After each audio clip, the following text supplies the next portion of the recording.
One of the promises that God gave the children of Israel in the Old Testament பழைய ஏற்பாட்டு காலத்திலே இஸ்ரவேல் மக்களுக்கு தேவன் கொடுத்த ஒரு வாக்குத்தத்தம் was in Deuteronomy 11 verse 21. உபாகமம் 11ஆம் அதிகாரம் 21ஆம் வசனம். Beginning at verse 18. 18ஆம் வசனத்தின் ஆரம்பத்திலே he said, you must impress these words on your heart and your soul. உன்னுடைய இருதயத்திலும் உன்னுடைய ஆத்மாவிலும் இந்த வார்த்தைகளை நீ வைத்துக் கொள்ள வேண்டும், பதிக்க வேண்டும் என்று 19ஆம் வசனத்திலே தமிழில் வாசிக்கிறோம். And you must teach them to your children. Verse 19, when you're in the house, when you walk along the road, when you lie down, when you get up. உபாகமம் 11:20 உன் பிள்ளைகளுக்கு உபதேசித்து வீட்டிலே உட்கார்ந்திருக்கிற போதும், வழியிலே நடக்கிற போதும், படுத்துக்கொள்கிற போதும், எழுந்திருக்கிற போதும் அவைகளை குறித்து பேசுவீர்களாக என்று வாசிக்கிறோம். And you must write these verses in your house, it says in verse 20. இந்த வசனங்களை உங்களுடைய வீட்டு நிலைகளிலேயும் வாசல்களிலேயும் எழுதுவீர்களாக என்று 21ஆம் வசனத்தில் வாசிக்கிறோம். And then he says, here in my Bible in the margin it says in verse 21, then your days will be like the days of heaven upon the earth. இந்த ஆங்கில வேதாகம அந்த குறிப்பிலே அப்பொழுது பூமியிலே நீ வாழக்கூடிய நாட்கள் பரலோகத்தின் நாட்களைப் போல இருக்கும் என்று குறிப்பிடப்பட்டிருக்கிறது. That is the will of God, that we live on earth, our days are like how it is in heaven. இந்த பூமியிலே நாம் வாழக்கூடிய நாட்கள் பரலோகத்தின் நாட்களைப் போல இருக்க வேண்டும் என்பதுதான் நம்மை குறித்து தேவனுடைய சித்தமாய் இருக்கிறது. But we have to say that the lives of many Christians, it is not like the days of heaven. ஆனால் நாம் என்ன சொல்ல வேண்டும் என்றால் அநேக கிறிஸ்தவருடைய வாழ்க்கையானது இந்த பூமியிலே பரலோகத்தின் நாட்களைப் போல இல்லை. In heaven there is perfect joy and peace. பரலோகத்திலே பூரண சமாதானமும் சந்தோஷமும் நிலவுகிறது. Whatever may happen on this earth, இந்த பூமியிலே என்ன நடந்தாலும் சரி, it does not affect heaven because God is on the throne.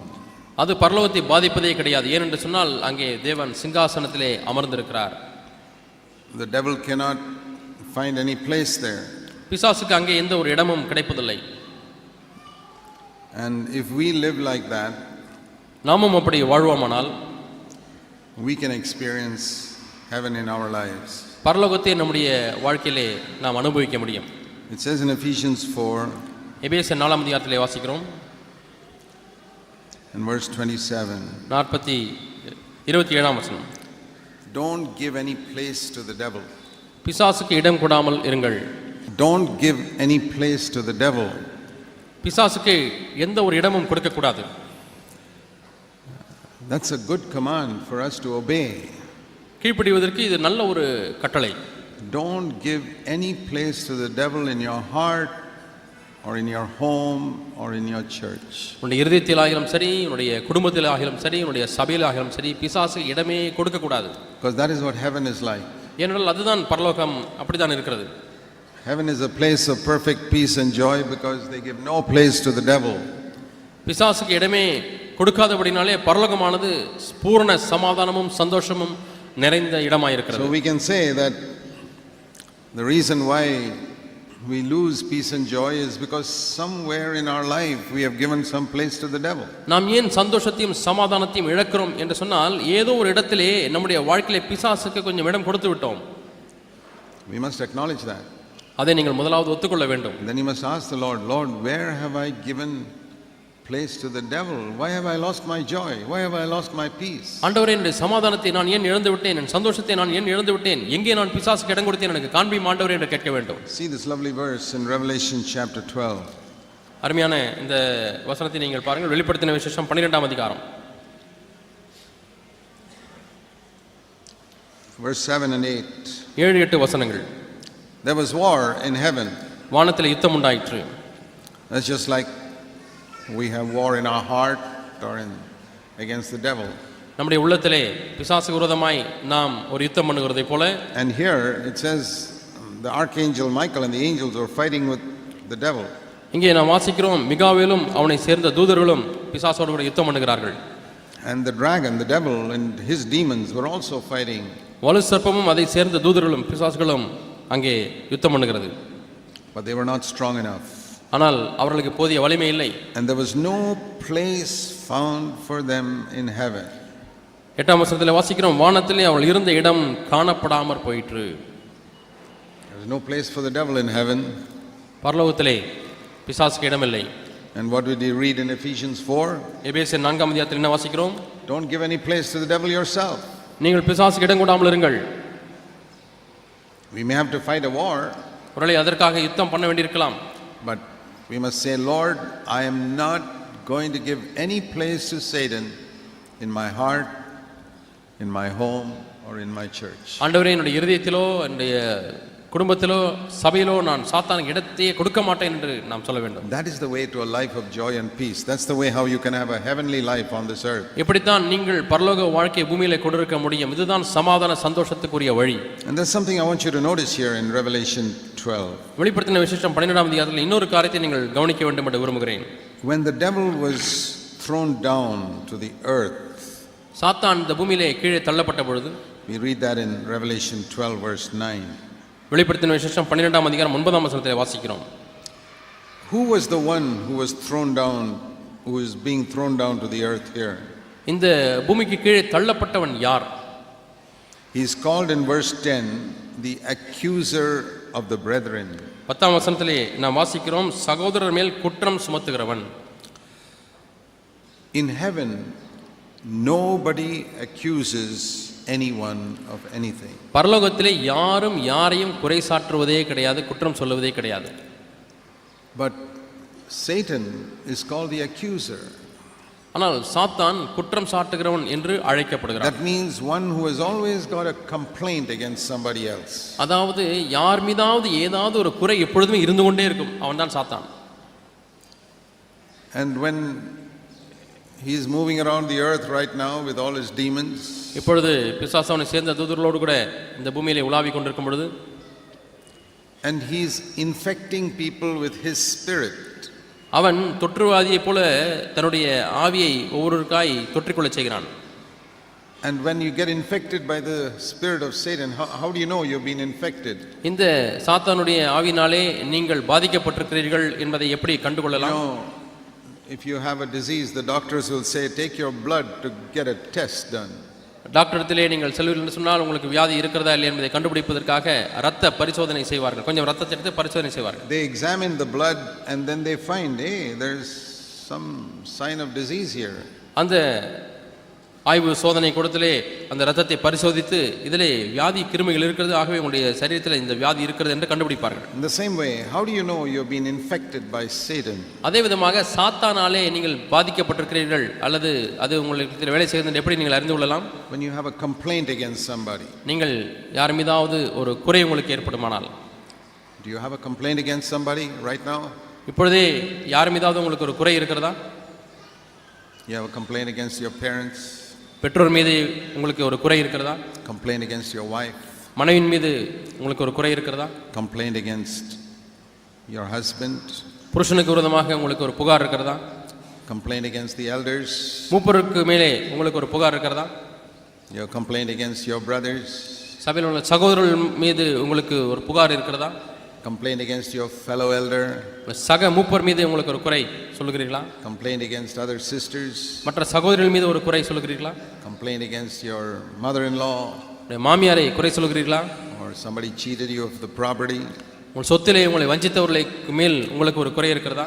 If you have a complaint, you know you have been infected by the spirit of Satan. இப்படி யார் மீது உங்களுக்கு குறை இருந்தால் நீங்கள் சாத்தானுடைய ஆவியினாலே நீங்கள் பாதிப்படைந்திருக்கிறீர்கள், அது உங்களை தாக்கம் செய்திருக்கிறது என்று சொல்லலாம். Because he is the only accuser of the brothers. அவன் சகோதரரை குற்றம் சாட்டுகிறவன். And you can never have a life of peace and joy if you are infected by the spirit of Satan. இந்த சாத்தானுடைய ஆவியினாலே உங்களுடைய வாழ்க்கையில நோய் தாக்கம் கொண்டிருந்தால் நீங்கள் ஒரு காலம் சந்தோஷம் சமாதானம் கொண்டிருக்க முடியாது. See what the Bible says in James 5. யாக்கோபு 5ஆம் அதிகாரத்திலே வேதம் என்ன சொல்கிறது என்று பாருங்கள். It's a very clear command. மிகவும் தெளிவான ஒரு கட்டளை. James 5 and verse 9. யோவான் 5ஆம் அதிகாரம், யாக்கோபு 5ஆம் அதிகாரம் 9ஆம் வசனம். Do not complain against one another, brothers, so that you yourselves is not judged. சகோதரரே, யாக்கோபு 5:8-9, சகோதரன், நீங்கள் நியாயந்தீர்க்கப்படாதபடிக்கு ஒருவருக்கொருவர் விரோதமாய் முறையிடாதிருங்கள், இதோ நியாயாதிபதி வாசற்படியில் நிற்கிறார். That means it's speaking about an inward complaint you have against another person. இன்னொரு மனிதனுக்கு விரோதமாக உள்ளே ஒரு முறையிடுதல் இருக்கிறது. It says don't do that. அதை செய்ய வேண்டாம். Because if you do that, he will not be judged, you will be judged. நீங்கள் அப்படி இன்னொரு மீது முறையிட்டால் அவர் நியாயந்தீர்க்கப்பட மாட்டார், நீங்கள் நியாயந்தீர்க்கப்படுவீர்கள். There are so many commands like this in the Bible which I think some of us haven't even read. இப்படி பல கற்பனைகள் வேதத்திலே காணப்படுகிறது. நான் என்ன நினைக்கிறேன் என்றால், உங்களிலே ஒரு சிலர் இதை வாசித்திருக்க கூட மாட்டீர்கள். I'm sorry to say that the younger generation that's growing up today, they are more familiar with what is on television than what is in the Bible. நான் இதை சொல்வதற்கு துக்கப்படுகிறேன். நம்மிடத்திலே வளர்ந்து வருகிற இளைய தலைமுறையினருக்கு டிவியில் என்ன இருக்கிறது என்று நன்றாக அத்துப்படியாக தெரியும், வேதத்தில் என்ன இருக்கிறது என்று தெரியாது. You won't lose anything if you are ignorant of what is happening in television. டிவியில் என்ன நடைபெற்றுக் கொண்டிருக்கிறது, என்ன நிகழ்ச்சி இருக்கிறது என்பதை நீங்கள் அறியாதிருந்தால் அதனாலே உங்களுக்கு எந்த ஒரு நஷ்டமும் வராது.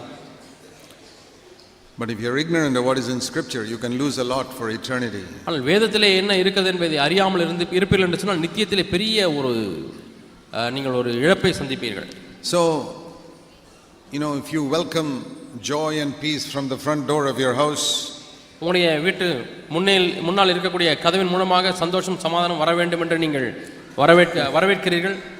and you keep the back door open for the devil to come inside. வீட்டு பின்னால் இருக்கக்கூடிய கொள்ளை கதவு அதை நீங்கள் திறந்து அதிலே பிசாசும் அவருடைய காரியங்கள் உள்ளே வரும்படி அனுமதிக்கிறீர்கள். All the joy and peace will go out of your home. வீட்டிலே உள்ளே வந்ததான சந்தோஷம் சமாதானம் எல்லாம் உங்களை வீட்டை விட்டு கடந்து சென்று விடும். So this exhortation, give no place to Satan, that we read in Ephesians 4. எபேசியர் 4:27 வாசித்தோமே, பிசாசுக்கு இடம் கொடாமல் இருங்கள் என்கிறதான புத்திமதி. Very, very important exhortation. அது மிக மிக முக்கியமான ஒரு புத்திமதி. There he is speaking particularly about anger in verse Ephesians 4:26. எபேசியர் 4:26 நாம் கோபத்தை குறித்து நாம் பேசப்படுகிறதை பார்க்கிறோம். If you are angry, don't sin. கோபம் கொண்டாலும் பாவம் செய்யாதிருங்கள். And if you are angry and you are not able to overcome it, உங்களுக்கு கோபம் இருக்கிறது, அதை மேற்கொள்ள முடியவில்லை, then the Bible says in verse 26, before the sun sets, get it out of your heart. வேதம் எபேசியர் 4:26 சொல்லுகிறது, சூரியன் அஸ்தமிக்கிறதுக்கு முன்னாக உங்கள் எரிச்சல் தனியே கடவது. In those days when they didn't have electricity, sunset means they go to bed. அந்த நாட்களிலே மின்சாரம் இல்லாத நாட்கள், ஆகவே சூரியன் அஸ்தமித்து விட்டால் எல்லாரும் படுக்க தூங்கி விடுவார்கள். So this is a very important exhortation. ஆகவே இது மிக முக்கியமான ஒரு புத்திமதி. Before you go to bed every night, ஒவ்வொரு நாள் இரவும் படுக்கைக்கு செல்வதற்கு முன்பதாக make sure there is no anger in your heart against anybody in the world. இந்த உலகத்தில் யார் மீதும் உங்களுக்கு எந்த ஒரு கோபமும் இல்லை என்பதை நிச்சயப்படுத்திக் கொண்டு படுக்கைக்கு செல்லுங்கள். That's the best way to sleep. இதுதான் தூங்குவதற்கு நல்ல ஒரு வழி. Otherwise even your sleep will be disturbed. இல்லாவிட்டால் தூக்கத்திலே கூட நீங்கள் விழித்துக் கொள்வீர்கள், தூக்கம் கலைந்துவிடும். I'll tell you, many of your bad dreams come because you got anger and bitterness in your heart against somebody. யாரோ ஒருவர் மீது உங்களுக்கு கோபமும் கசப்பும் இருக்கிறபடினாலே தான் இரவிலே உங்களுக்கு கெட்ட சொப்பனங்கள்லாம் வருகிறது. You don't get proper sleep at night because you got some bitterness and anger in your heart against someone. யார் மீதோ உங்களுக்கு கசப்பும் கோபமும் இருக்கிறபடினாலே இரவிலே நீங்கள் நிம்மதியாக தூங்க முடிவதில்லை.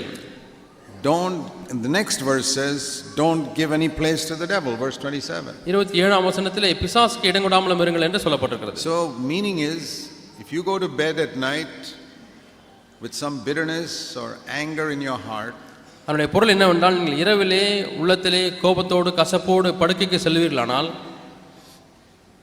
you are going to have the devil next to you throughout the night. அந்த இரவு முழுதுமாக பிசாசு உங்கள் பக்கத்திலே வைத்துக் கொண்டு தான் நீங்கள் தூங்க போகிறீர்கள். And he's going to give you bad dreams. அவன் உங்களுக்கு கெட்ட கனவுகளை கொடுப்பான். He's going to disturb your sleep. உங்கள் தூக்கத்தை கலைத்து விடுவான். And when you wake up in the morning, you're not fresh. காலையில் எழுந்திருக்கும் பொழுது ஒரு புத்துணர்ச்சியாய் உங்களுக்கு இல்லை. And again you complain and grumble because you couldn't sleep properly. சரியாக தூங்க முடியவில்லை, ஆகவே நீங்கள் எரிச்சல் அடைந்து முறையிட்டு புகார் சொல்லுகிறீர்கள், குறை சொல்லுகிறீர்கள். So the solution is don't give any place to the devil. தீர்வு என்னவென்றால் பிசாசுக்கு இடமே கொடுக்க கூடாது. Like I said yesterday, நேற்று தினத்தில் நான் சொன்னது போல keep your conscience absolutely clear. உங்களுடைய மனசாட்சியை முற்றிலும் சுத்தமாக வைத்துக் கொள்ளுங்கள். As soon as a thorn gets into your foot, you pull it out. உங்களுடைய காலிலே ஒரு முள் குத்தின மாத்திரத்தில் உடனே அதை பிடுங்கி எறிந்து விடுங்கள். In the same way, as soon as you are aware that you have done or said something wrong, go and apologize and set it right. அதே விதமாக நீங்கள் தவறாய் ஒன்று சொல்லிவிட்டேன் என்று சொன்ன உணர்ந்த மாத்திரத்திலே போய் நீங்கள் ஒப்புரவாகி சரி செய்யுங்கள். I told you yesterday that if you keep on neglecting that, your conscience will die. நீங்கள் இப்படி நீங்கள் அதை அலட்சியம் பண்ணிக்கொண்டே இருந்தால் உங்களுடைய மனசாட்சி அது மரித்து விடும் என்று நேற்று உங்களுக்கு சொன்னேன். And then your conscience can be like a man who's got leprosy on his skin. தன்னுடைய தோளிலே தொழுநோய் கொண்ட ஒரு மனிதனைப் போல உங்களுடைய மனசாட்சி மாறிவிடும். When a person has leprosy in his skin, he doesn't feel anything. ஒரு மனிதனுக்கு தன்னுடைய தோளிலே தொழுநோய் வந்து விட்டது என்று சொன்னால் அந்த இடத்திலே உணர்வு இல்லாமல் போய்விடும். You scrape him with a blade, he doesn't feel anything. ஒரு பிளேடை வைத்து சுரண்டினாலும் அங்கே வலியே இருக்காது. Because that skin is dead. ஏன்னா அந்த தோல் அந்த இடத்துல மரித்து போய்விட்டது. So when you can do something wrong and your conscience doesn't trouble you, நீங்கள் ஒரு தவறு செய்த பிறகும் உங்களுடைய மனசாட்சி உங்களுக்கு உறுத்தவில்லை என்றால், it is leprosy has come in. அங்கே குஷ்டரோகம் வந்து விட்டது. Your conscience is dead. உங்களுடைய மனசாட்சி மரித்து விட்டது. That's a terrible condition to be in. அப்படி இருப்பது மிகவும் கொடிய பரிதாபமான நிலைமை. When you were 2 years old, உங்களுக்கு 2 வயதா இருக்கும் பொழுது, or 3 years old, அல்லது உங்களுக்கு 3 வயதா இருந்த பொழுது, and you told a lie to your father and mother, நீங்க அப்பா அம்மாவிடத்தில் ஒரு பொய் சொல்லிவிட்டீர்கள். your parents could see on your face that you're telling a lie. குழந்தையினோட உங்களுடைய முகத்தை பார்த்தாலே நீ பொய் சொல்கிறாய் என்பதை அப்பா அம்மா கண்டுபிடித்து விடுவார்கள். But now, ஆனால் இப்பொழுது you can tell a lie and nobody can make out. நீ ஒரு பொய் சொன்னால் யாருமே அதை கண்டுபிடிக்க முடியாது. You see, any 3-year-old, எந்த ஒரு 3 வயது பிள்ளை எடுத்துக்கொள்ளுங்கள், he cannot tell a lie hiding it from his face. தன்னுடைய முகம் அதை காட்டி கொடுக்காதபடிக்கு ஒரு பொய்யை சொல்லி மறைப்பது கூடாத காரியம். 3 வயசு குழந்தைக்கு Impossible. அது கூடாத காரியம். When a 3-year-old tells a lie, you can see in his face he's telling a lie. ஒரு 3 வயது குழந்தை பொய் சொன்னால் முகத்திலே பார்த்து தெரிந்து விடலாம் அது பொய் சொல்கிறது என்று. And you ask him 2-3 times, he'll admit, yes, that is a lie. 2-3 நேரம் மிரட்டி கேட்டிங்கன்னா ஆமா நான் பொய் சொல்லிட்டேன்னு சொல்லிவிடும் குழந்தை. But by the time he's 17-18 years old, ஆனால் 17-18 வயது ஆன உடனே he can tell a lie in such a convincing way that you believe it. நீங்கள் நம்பத்தகுந்த விதத்திலே அந்த பொய்யை உண்மையை போல சொல்லிவிடுவார்கள். Because his conscience has died. என்றால் உன்னுடைய மனசாட்சி மரித்து விட்டது. That has happened to all of us. நம்ம எல்லாருக்கும் அது நடந்திருக்கிறது. Not only telling lies, பொய் சொல்வது மட்டுமல்ல, you can keep on looking at dirty sexual pictures till your conscience doesn't even trouble you when you see it. உங்களுடைய காமத்தை தூண்டக்கூடியதான அசுத்தமான ஆபாசமான காட்சிகளை நீங்கள் பார்த்து பார்த்து பார்த்து பார்த்து ஒரு கட்டம் வந்து விட உங்களை மனசாட்சி தவறு என்று கூட உணர்த்தாது. You can come and sing so many songs, but your conscience is dead. நீங்கள் வந்து எவ்வளவு பாடல்களை நீங்கள் பாடலாம், ஆனால் உங்களுடைய மனசாட்சி மரித்து விட்டது. The thief Satan has come to kill, and he has killed something inside you. சாத்தானாகிய திருடனானவன் அவன் கொல்லும்படியாக வந்திருக்கிறான், உங்கள் உள்ளத்திலே உள்ள ஒன்றை கொன்று விட்டான். Then all the messages you hear about joy and peace is only in your head. சமாதானம் சந்தோஷத்தை குறித்து கேட்கக்கூடிய செய்திகள் எல்லாம் உங்கள் தலையில மட்டும்தான் இருக்கிறது. So it says, before you go to bed at night, get rid of that anger and bitterness and don't give any place to Satan. ஆகவே இரவு படுக்கைக்கு செல்வதற்கு முன்பதாக அந்த கோபத்தை எடுத்து விடுங்கள், பிசாசுக்கு இடம் கொடாமல் இருங்கள் என்று வேதத்தில் வாசிக்கிறோம்.